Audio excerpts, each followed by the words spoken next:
When we're suffering in the heat, we know it can be detrimental to plants and can ruin all our gardening efforts in a matter of days or even less. Wilting, sunburn, and dehydration can impact the overall health of our garden and ourselves. But there are easy to implement strategies that can help us protect our important harvests, and I'm going to show you how I've used them here in South Carolina.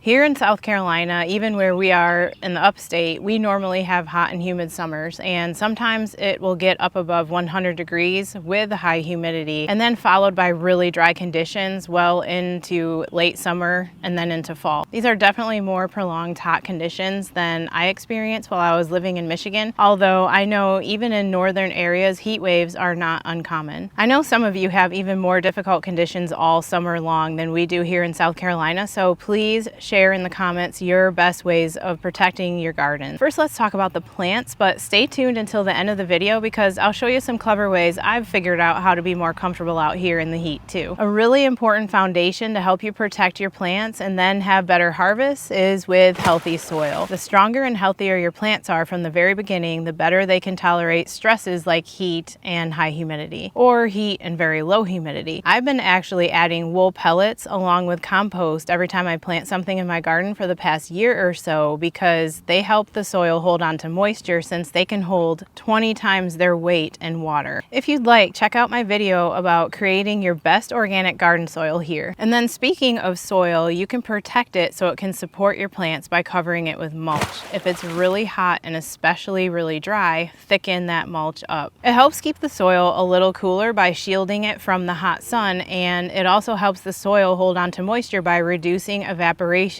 when you water, and then it helps reduce weeds. Leading into the next strategy, which is keeping an eye on weeds. Weeds are highly adaptable compared to the annual veggie plants in your garden, and there's science behind that I'm not really going to get into right now, but it basically means that the weeds will have no issues whatsoever thriving in the extreme conditions in your garden. They're very adaptable. They will rob your plants of important water and nutrients. I know it's miserable outside, but pulling weeds, even just a few at a time, will make a difference. Growing more heat-tolerant plants like tomatoes, peppers, and squash will help keep you more sane taking care of them during hot weather, but even those plants can show signs of stress, like more obvious ones being wilting and sunburn. Then your less heat-tolerant plants like lettuce and herbs like cilantro will be even more stressed out and they'll start to bolt. However, there are more heat-tolerant and slower to bolt lettuces you can choose from, like Freckles is one that I really like to grow here in South Carolina in the summertime. There are also even tomato varieties like Skyway that are bred to be more heat tolerant, and they'll produce fruit over 90 degrees. That's one variety that has been successful in my garden. They were bred for the southeastern United States. They're actually a hybrid variety. The great thing about cilantro is that when it bolts, it does easily self-seed when conditions are favorable, so if you leave it alone, you will have more cilantro eventually. Taking care of it and preventing it from bolting so you have it when you're harvesting your tomatoes and peppers for salsa making, for example, might be possible with shade fabric. Let's talk about that next. Obviously, most veggie garden plants need absolute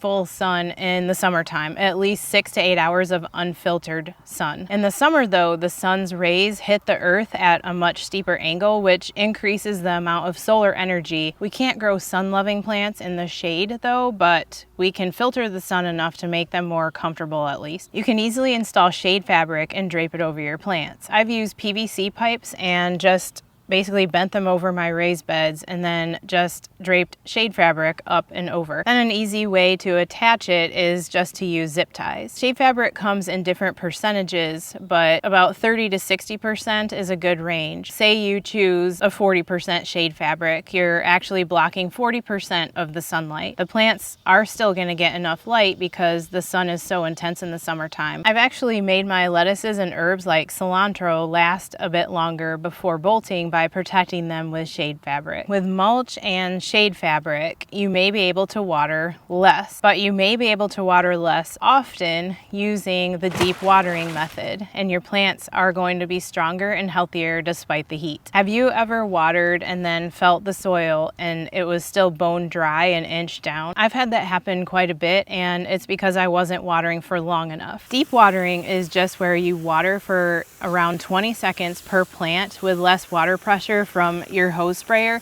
putting around a gallon of water deep down into the soil so that the roots are going to reach down to get that water. So you're watering slower and deeper. You may be able to water less often with deep watering versus shallow watering, but it's still important to keep a close eye on your plants and your soil between waterings, especially when it's hot and dry. Drip irrigation helps immensely with deep watering because you don't have to spend 2 hours standing out in the heat watering with a hose. I like my rain point timer because I can set watering plans for 2 different garden beds at a time, even controlling the amount of water emitted per watering plan. I can manage everything from an app on my phone, and I even have a rain point solar pump set up for my grow bags, which draws water from a bucket nearby. Grow bags do dry out a lot more quickly than raised beds, so if you're growing in grow bags, keep a very close eye on those, and if it's hot, I'm sure you've noticed them drying out a lot more quickly. As far as the best time of day to water the garden, in my experience, early morning is best because less water evaporates than later in the day when the hot sun is coming on down, and plants are hydrated before the heat really sets in, so they're more prepared to deal with stress later on in the day. Speaking of plant stress, it's probably a good idea to back off on pruning during periods of extreme heat because the plants are already putting lots of energy towards standing up to heat stress, and pruning might be just too much for them to handle. Unless, of course, you see diseased foliage that should be removed right away, or foliage hanging down and touching the soil, because that could increase disease risk, especially in more humid conditions. These are my best 7 tips for protecting plants during a heat wave, but what good are we to our plants if we don't take care of ourselves? Here are a few things I do in my South Carolina garden to attempt to stay more comfortable and safe out here. Hydrating is probably the most important, and I always have my water bottle with me. I like that it's insulated because the water stays as cold as it was when I poured it in for as much time as I'm working out here. I also have a little pool in my garden that I fill up with nice cold hose water, and I soak my feet in it while taking frequent breaks out here. And then when I'm done, I use the water to water my garden, so it's a win-win for both me and my plants. I also like to wear a sun hat like this one that has a lot of coverage, and it really shades my face and neck well. It's really lightweight and breathable, and I like the light color because it stays cooler. So when you can keep your head shaded, it really is surprising how big of a difference that makes when you're out in the sun. I also like my sleeves for protection from the sun and also from sharp tomato cages and scratchy plants like cucumbers. They're actually a lot cooler than wearing long sleeves out in the garden when it's hot, and I like that I don't have to wear sunscreen on my arms while I'm wearing these. And then there's this. I have this Velcro ice pack that I wear when I have migraine headaches, and I actually figured out that bringing this outside is really cooling and convenient when it's hot outside, and the Velcro helps it stay on while I'm out here working. So I can go like this, or